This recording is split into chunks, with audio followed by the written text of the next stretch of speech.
بچه‌ها فریب کردن برای امریکا رفتن و فهمیدیم که بچه‌ها در مسکو کار میکنن مثلا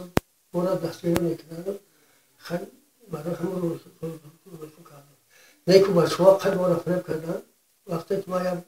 بار هم بچه هم که بچه هم خیلی گفت فایده نکرد توی حقیقی که گفت که اتم چی متی جهادیمتی و یگان فکر مقصد ندارم خیلی نشد فهمید برای هم چی بودیم که پاسپورت واسه روش کردیم خیلی کجا میدونیم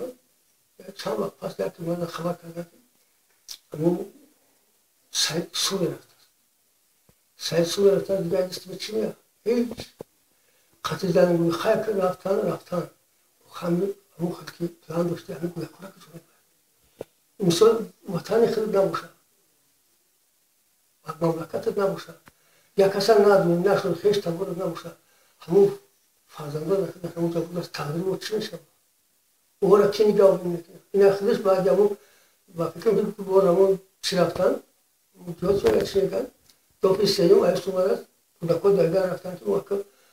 پدر اونا پیشوزی میگن که گفتن که پدرشون شهید شد این شهید چه شهید شد اگه دو شهید میشه و کی جان کرد که شهید میشه مسلمان با مسلمان من تقدیر بود چی میشه این شب هم در فکرم روز در فکرم سال وطن خودش باشد دولت رو نگاه نمیکرد سال بگن خیش تبود رو نگاه نمیکرد اونجا کی رو نگاه نمیکرد این اخیر شش نبریم در اونجا سه تا دختر سه تا بچه تقدیر یو چی میشه یورا کی نگاه میکنه یورا کی میخونه کی میفهمه کی تعلیم میده این نداری تو آینده بود چی میشه آینده